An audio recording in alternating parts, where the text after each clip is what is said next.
اعوذ باللہ من الشیطان الرجیم بسم اللہ الرحمن الرحیم الم یأن للذین آمنوا ان تخشع قلوبهم لذکر اللہ وما نزل من الحق ولا يكونوا كالذين اوتوا الكتاب من قبل فطال عليهم الامد فقست قلوبهم وكثير منهم فاسقون. Has not come the time to the hearts of those people who believe on the oneness of God, that their hearts affected by this haq, this truth, this reminder that has been sent to them by the God. And don't be like to those people who have been given a book before you, like a gospel that is called Injil, the Torah, and the gospel, the Old Testament and the New Testament that is given to the people, Jews and the Christians, and their term was prolonged, so their hearts hardened, and most of them are rebellious, most of them are against the God, most of them are fasiqun. اللہ سبحانہ و تعالی سورہ حدید کی آیت number اس 16 کے اندر ارشاد فرماتے ہیں، 16 اور 17 کے اندر، کہ ان لوگوں کے لیے وقت نہیں آیا کہ جو اللہ کے اوپر ایمان رکھتے ہیں کہ ان کے جو دل ہیں وہ اللہ کے خوف سے ڈر جائیں اور اس قرآن سے ڈر جائیں، اس قرآن سے ڈر جائیں کہ جو حق کے ساتھ اس نے نازل کیا، اور نہ ہونا ان لوگوں کی طرح جو گزرے، ولا یکونوا کالذین اوتوا الکتاب من قبل، اور نہ تم ہونا ان لوگوں کی طرح جو تم سے پہلے کتاب دیے گئے تھے، فطال علیہم الامد، تو ان کا جو وقت ہے تھوڑا بڑھا دیا گیا، فقست قلوبہم، اور ان کے جو دل وہ سخت ہو گئے، اکثر فاسق تھے، ریبیلیس تھے، اگینسٹ دا گاڈ تھے، انہوں نے جو ہے وہ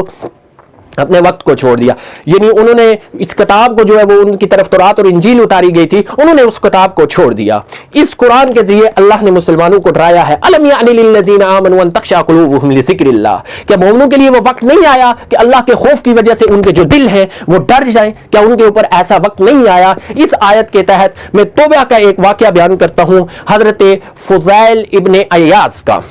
حضرت فضیل ابن عیاض رحمہ اللہ ایک اللہ کے بہت نیک اور بڑے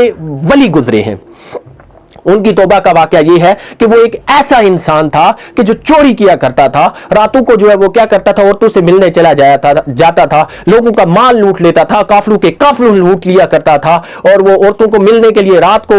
دیواریں پھلانگا کرتا تھا، اور اسی طرح جا کے وہ ملتا تھا. ہر قسم کی برائی اس آدمی کے اندر پائی جاتی تھی. تو ایک دن اس نے ایک عورت کا ٹائم دیا کہ اس نے کہا کہ میں آج آپ کو رات کو ملنے آؤں گا. اور وہ کیا کر رہا تھا کہ اس نے جب وہ اس کو عورت کو ملنے کے لیے ایک دیوار پھلانگ رہا تھا، جیسے آج لوگ اپنی گرل فرینڈ کو ملنے جا رہے ہوتے ہیں، میں آ رہا ہوں، یہ گھر والے سارے سو گئے ہیں، تو اس طرح کی پلاننگ آج بھی نوجوان نسل کرتی ہے. جب ان کو پتا چلا کہ وہ عورت کو ملنے جا رہے تھے تو انہوں نے بھی ٹرائی کی کہ میں دیوار پھیلاؤں، اور جو ہی وہ جو ہے وہ دیوار کے اوپر چڑھے، انہوں نے دیوار پھیلانے کی کوشش کی تو ایک حافظ قرآن کی جو ہے وہ تلاوت کر رہا تھا، اور تلاوت کرتے ہوئے اس نے یہ آیت پڑھی، الم یعن للذین آمنوا ان تخشع قلوبهم لذکر اللہ، کیا مومنوں کے اوپر، وہ لوگ جو ایمان لائے ہیں ان کے اوپر وہ وقت نہیں آیا کہ ان کے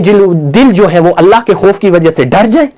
تو اس نے جو ہی یہ آیت فضیل ابن عیاض کے کانوں میں پڑی تو وہ ادھر ہی رک گئے اور واپس آ گئے اور رونا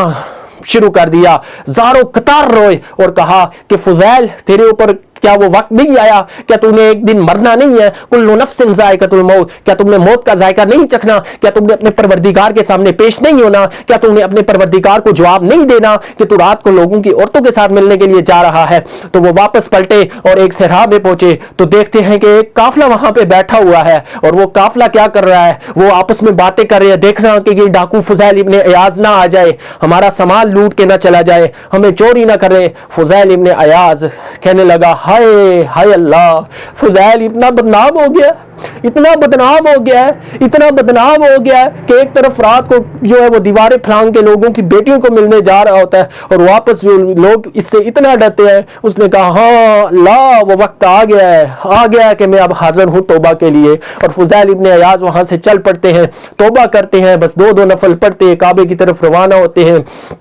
کرتے کرتے وہ کعبے 2 نفل پڑھتے، عراق سے وہ چلتے ہیں 2 نفل پڑھتے کرتے کرتے وہ خانہ کعبہ کے اندر انٹر ہو جاتے ہیں، اور انہوں نے تحیہ کر لیا کہ میں آئندہ کی جو جتنی بھی زندگی ہوگی میں اللہ اور اس کے رسول کی جو ہے وہ بتائی ہوئی تعلیمات کے مطابق گزاروں گا۔ تو وہ کعبے میں پہنچ جاتے ہیں، دین سیکھتے ہیں، ایک بہت بڑے محدث بنتے ہیں، وہ توبہ کرتے ہیں، اور توبہ کر کے جو ہے وہ اپنی ایک وہاں پہ اپنا وہ ایک گھر رکھ لیتے ہیں، ایک غار قسم کا، تو اس میں وہ رہتے ہیں، اپنی باقاعدہ صحابہ کی ساری زندگی وہ گزارتے ہیں، اور حدیث کے فقہ کے اتنے بڑے امام بن جاتے ہیں۔ آج ان کو دنیا فضیل ابن عیاض کے نام سے یاد کرتی ہے۔ تو ہارون الرشید اپنے دور کے اندر وہ وہاں پہ گیا تو اس نے کہا اپنے جو ہے وہ غلام کو، ربی کو اس نے کہا تھا کہ آج مجھے کسی ایک ایسے عالم سے ملاؤ کہ جو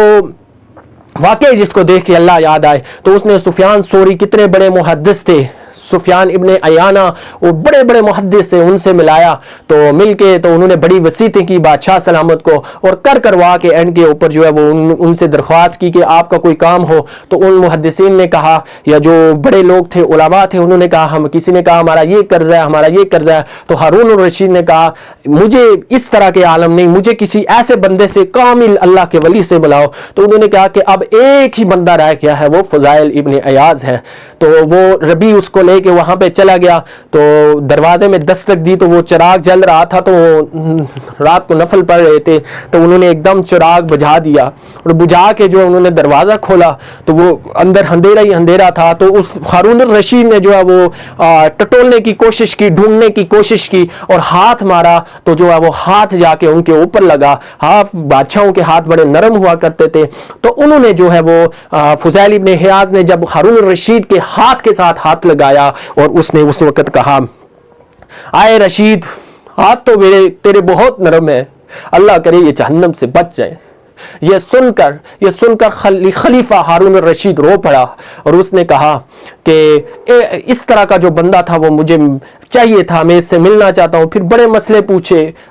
اس نے اس سے باتیں کی، اور اس نے فضیل ابن عیاض نے کہا ہارون الرشید سے کہ یہ جو تو آج جس کے اوپر بیٹھا ہوا ہے، تخت کے اوپر، بادشاہ سلامت، یاد رکھنا اس پہ ابو بکر، عمر، عثمان اور علی بھی بیٹھے تھے، اور فرعون، قارون بھی بیٹھے تھے، اور یاد رکھنا یا تو ابو بکر، عمر اور عثمان اور علی کی طرح حکومت کرنا تو رہتی دنیا تک تجھے لوگ یاد کیا کریں گے، نہیں تو قارون اور جو ہے وہ نمرود کی طرح اگر تجھے حکومت کی تو قرآن دیکھ لے بڑا پڑا ہے، آج بھی ان کے اوپر لعنت ہوتی ہے۔ تو یہ پیغام ہے آج کے وزیر اعظموں کے لیے کہ جو خواہ عمران خان ہو، خواہ نواز شریف ہو، شہباز شریف ہو، کوئی بھی ہو ہمارے لیے، کہ ان کے لیے یہ پیغام ہے، ہم کسی کو نہیں مانتے جب تک کہ وہ درست حکمرانی نہیں کریں گے، ورنہ ہمارے لیے جو جتنا بڑا بھی ہو ہم اسے جوتی کی نوک پہ رکھتے ہیں اگر وہ اللہ اور اس کے رسول کے احکامات کے خلاف حکومت کرے گا، وہ کوئی بھی ہو، ہمارا باپ بھی ہو تو تب بھی ہم اسے جوتی کی نوک پہ رکھیں گے اگر وہ اللہ اور اس کے رسول کے احکامات کے خلاف بات کرے گا۔ تو فضیل ابن عیاض سے باتیں کر کے ہارون الرشید کو وصیتیں کی، اور ہارون الرشید نے کہا کہ اب اپنی کوئی خواہش بتائیں۔ تو فضیل ابن عیاض نے ہاتھ جوڑ کے کہا کہ میری آپ سے ایک ہی خواہش ہے کہ اب آئندہ مجھ سے ملنے نہ آنا۔ تو انہوں نے، ہارون الرشید نے جو ہے وہ ربی کو کہا یہی وہ بندہ تھا جسے میں چاہتا تھا کہ ایسا عالم ہو جسے دنیا کی شہنشاہت کی کوئی پرواہ نہ ہو، ایک اللہ کی یاد میں مگن ہو۔ تو یہ ہے فضیل ابن عیاض، جن کو جو ہے وہ جنہوں نے ایک قرآن کی اس آیت کی وجہ سے ان کے دل جو ہے وہ نرم ہو گیا، وہ مومن بن گئے، پکے سچے مسلمان بن گئے، اور آج ان کا فقہاء، علماء اور محدثین کے اندر ان کا ایک بہت بڑا نام ہے، اور آج بھی ان کو جب بھی ہم ان کا نام لیتے ہیں تو ان کا ذکر کرتے ہیں، فضیل ابن عیاض رحمہ اللہ تعالی، اللہ ان کی غلطیوں سے درگزر فرمائے، اللہ سبحانہ و تعالی رمضان کے مہینے کے اندر ہمیں بھی توبہ کرنے کی توفیق سے نوازے۔ وآخر دعوانا ان الحمد للہ رب العالمین۔